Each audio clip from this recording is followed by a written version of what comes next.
Bago ang brake pads, bago ang brake shoe, pero bumababa yung brake fluid mo. Ano nga bang problema? Tara, pag-usapan natin.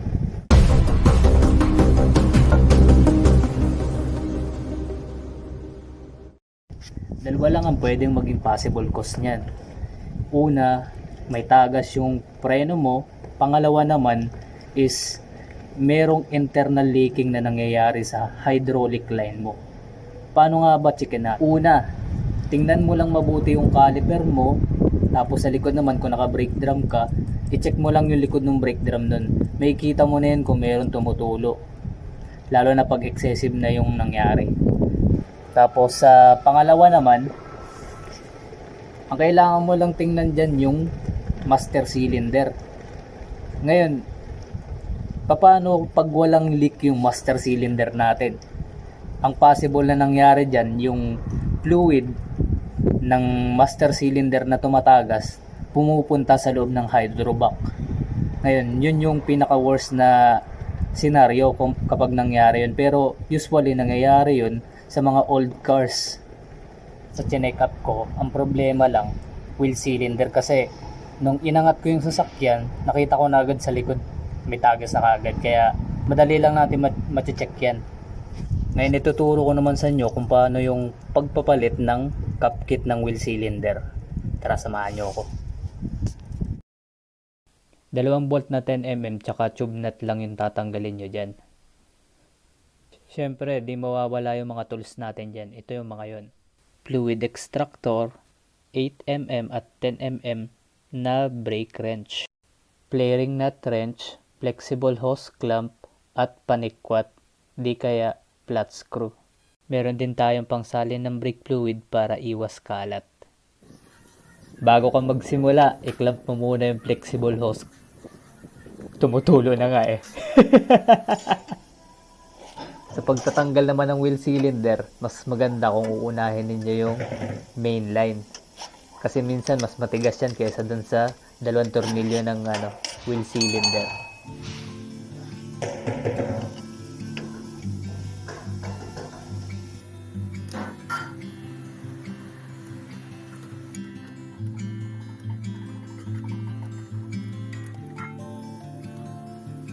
Pagkatanggal na ng tornilyo na dalawa, ipipress mo lang yung cylinder both side para magkaroon siya ng clearance dun sa brake shoe. Mas madali mo na siyang masikwat. O, diba?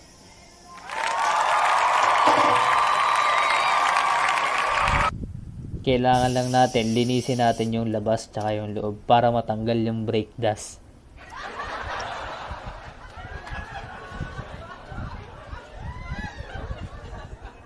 Konting trivia lang mga kuys. Bakit nga ba tumatagas yung preno ng sasakyan natin? Isang factor dyan yung hindi pagpapalit ng brake fluid sa tamang oras.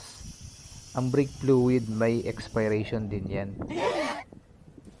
Ang standard na pagpapalit ng brake fluid is 40,000 km or 2 years, whichever comes first.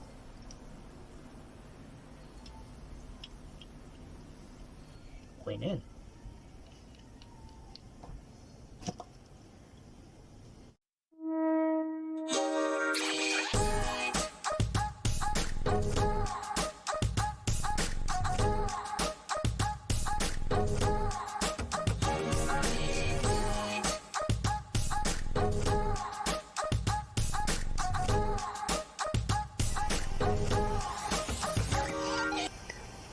Lahat to papalitan nyo. Ito, tsaka yung nasa loob.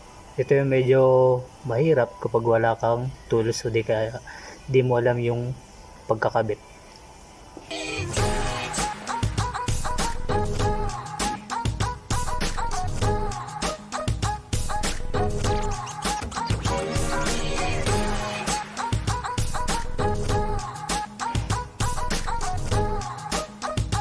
Ganun lang.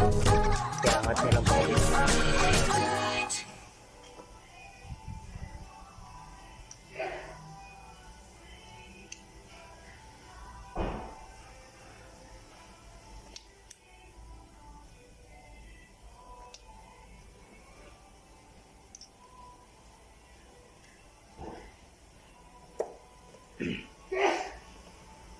なんでそれ。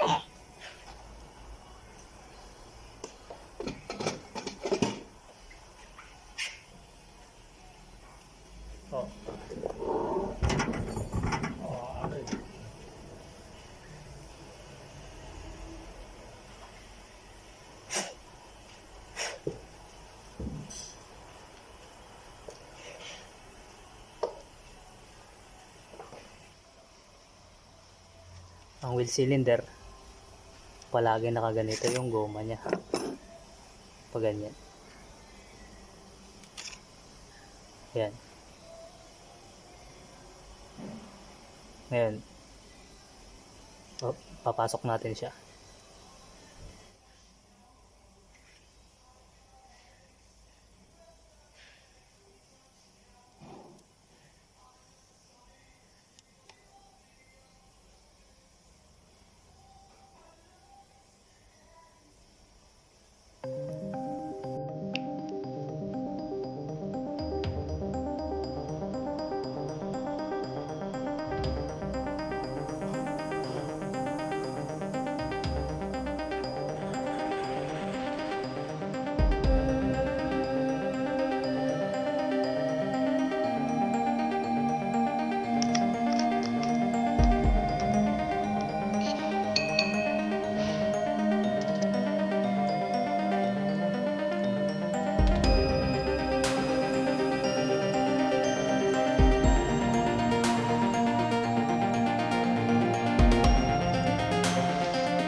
Pag-overhaul natin tapos na.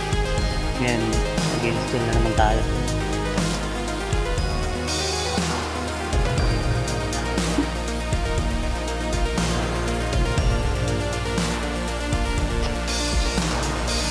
Sir.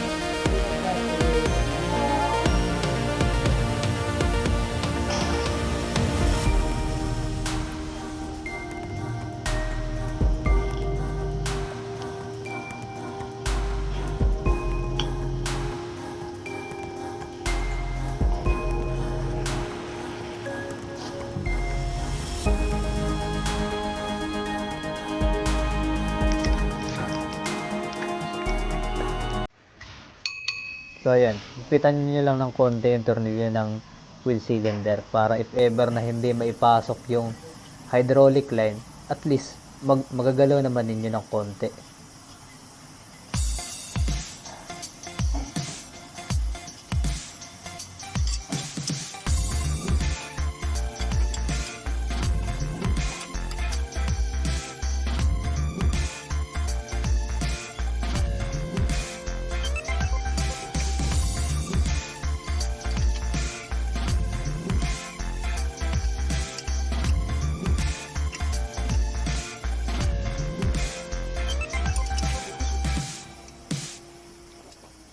Marahil magtataka kayo, bakit magkaibang combination yung ginagamit ko. Yang kasing tools na yan, para lang talaga sa pipe. Ang tawag sa kanya, flaring nut tools. So, magbi-bleed naman tayo ngayon mga guys. Ngayon, paano nga ba ang gagawin natin? Halimbawa, magbi-bleed tayo pero mag-isa lang tayo. Ito, panoorin nyo. Kailangan nyo munang tanggalin yung nilagay nating clamp doon sa flexible hose. Para yung fluid niya dumaloy. Tapos galaw-galawan nyo lang para magdiretso na yung tulo ng fluid. Hayaan nyo lang na nakabukas yung bleeder screw. Mas maganda na yan para mawala na yung hangin na natitira doon sa loob ng wheel cylinder. Tapos bombahin nyo na rin.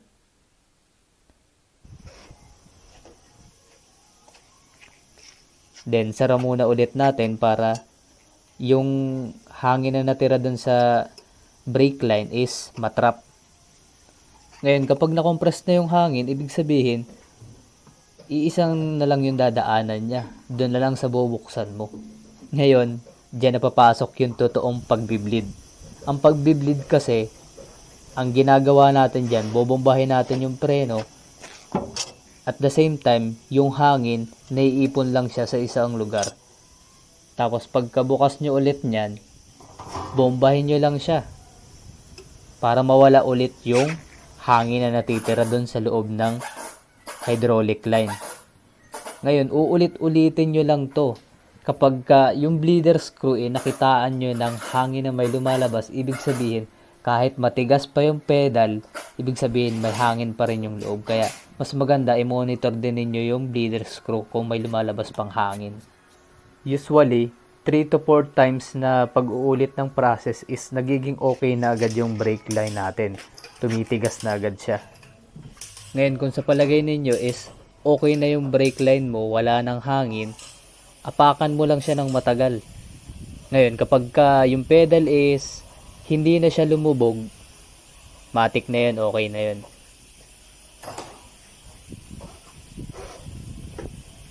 Para makasigurado ka kung walang leak yung ginawa mo, kailangan mo rin siyang tingnan ulit bago ka magkabit ng gulong.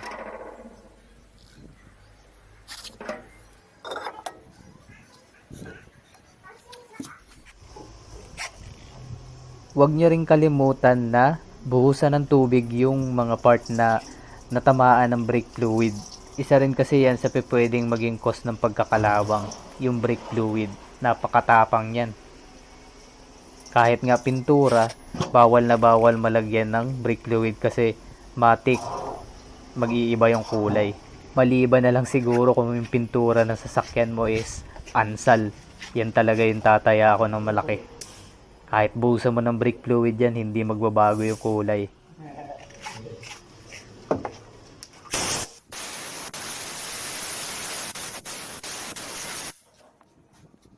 Pala, ma-share ko lang. Standard torque ng lug nuts ng Honda. 110 Newton meter. Yan yung ginagamit namin dito sa Japan.